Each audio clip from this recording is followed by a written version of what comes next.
Tunaishi katika dunia na kizazi ambacho leo hii hakisomi tu unabii bali kinaona yale yaliyotabiriwa zamani yakitimizwa katika macho yetu.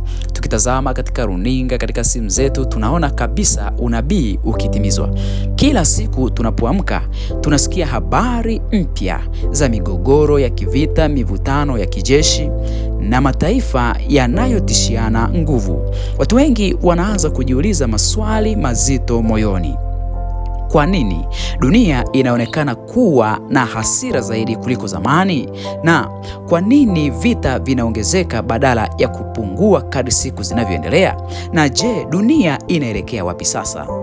Mwanadamu anapokabiliwa na matukio makubwa ya kutisha na maswali mengi kama haya tunayoona ya vita, moyo wake unatafuta jibu. Ndiyo maana leo watu wengi wanatafuta kuelewa kama mambo haya yaliyokuwa yametabiriwa, nini kinachoendelea sasa katika ulimwengu tulionao. Biblia haikutuacha gizani kusema matukio ya siku za mwisho. Mungu alionyesha kupitia unabii kwamba kadiri historia inavyokaribia mwisho, kutakuwa na dalili fulani zitakazotokea duniani, na moja ya dalili hizo ni migogoro ya kisiasa na kivita kati ya mataifa. Kwa hivyo, swali la muhimu si kama vita vinatokea, bali je, vita hivi vina nafasi gani katika utimilifu wa unabii wa kibiblia? Leo tunashuhudia kuona mataifa yakipigana. Hebu tuangalie kile ambacho Yesu alikisema mwenyewe katika Mathayo sura ile ya 24 fungu lile la 6. Anasema, nanyi mtasikia habari za vita na matetesi ya vita, angalieni msitishwe, maana hayo hayana budi kutokea, lakini ule mwisho bado. Yesu alionya kwamba kabla ya mwisho wa dunia kutokea, migogoro ya kijeshi itakuwepo, mataifa yatashindana kwa nguvu, habari za vita na kusikia kila pahali zitatokea.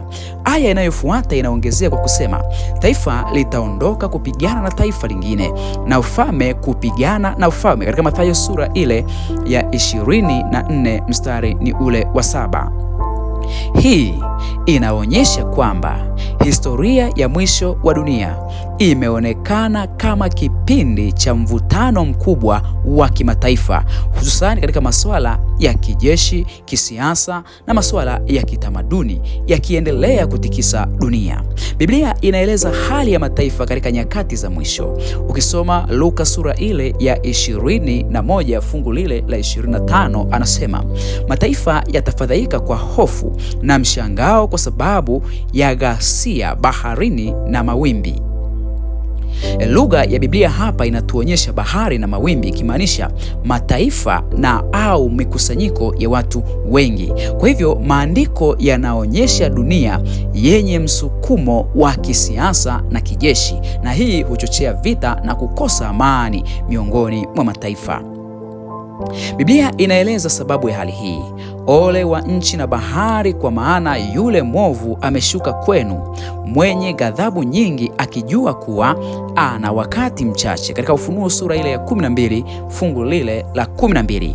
Hii inaonyesha kwamba kadiri ya historia ya dunia inavyoelekea mwisho, nguvu za uovu zitaongezeka, migogoro itaongezeka, mataifa yatazidi kuwa na mivutano, na hii ndiyo tunayoiona leo, mivutano ya kijeshi na ya kisiasa. Dunia itaingia katika kipindi cha machafuko na amani itakosekana duniani. Kitabu cha Danieli kinaonyesha kwamba katika siku za mwisho dunia itakuwa katika hali ya kisiasa isiyo imara. Katika Danieli sura ile ya 2 fungu lile la 43 anasema, nao watachangamana kwa ndoa na wanadamu, lakini hayataweza kuungana. Hapa anazungumzia wakati wa mwisho ya kwamba mataifa yatajitahidi yatengeneze umoja kama muunganiko wa kimataifa, umoja wa kimataifa, na leo tumeona umoja hii ikitengenezwa, lakini unabii unatuonyesha ya kwamba hata kama unatengenezwa umoja, lakini hautaweza kuchangamana, kama nabii Danieli alivyoonyesha kwamba ni sawasawa na chuma na udongo, haviwezi kushikamana. Hii inaonyesha mataifa kujaribu kuungana, lakini bado kutakuwa na migogoro na kutokuaminiana.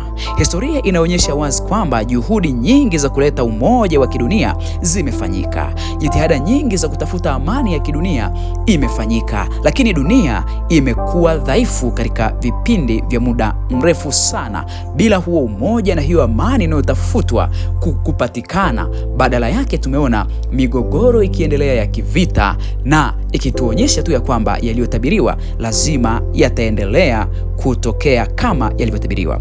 Watu wengi wanapoona migogoro ya kimataifa wanaogopa sana, lakini kwa Wakristo hatupaswi kuogopa matukio haya. Hayapaswi kuwa kutuletea hofu, kwa sababu Biblia inasema wazi katika kitabu kile cha Mathayo sura ile ya 24 fungu la 40 na 4, basi ninyi kaeni tayari, kwa kuwa saa msiyoidhani Mwana wa Adamu yuaja. Kwa hiyo lengo la unabii si kututisha, si kutuogopesha. Kwa mahali pengine anasema, mtakapoyaona hayo changamkeni, mkiinua vichwa vyenu juu, maana saa ya ukombozi wenu imekaribia. Kwa hivyo lengo la unabii si kututisha kabisa, bali ni kutuonya ya kwamba tumefika mwisho wa wakati. Ni kutuandaa.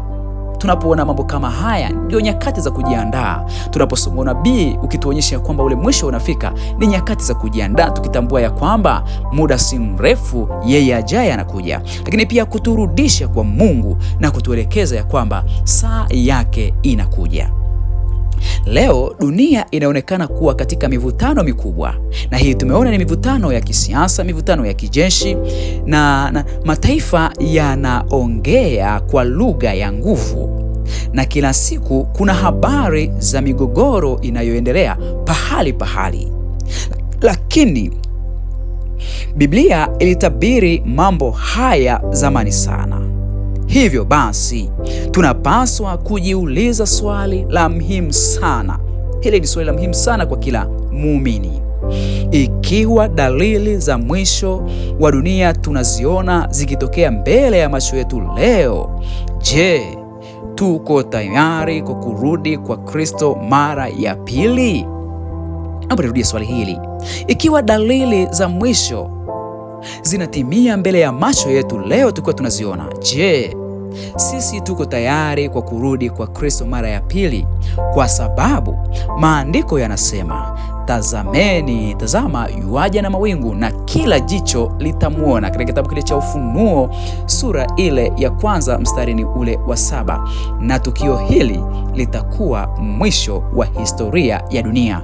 Kumbuka ya kwamba anakuja kwa ajili ya kumlipa kila mmoja kwa kadri ya matendo yake. Hapo atakuwa amesema imekwisha.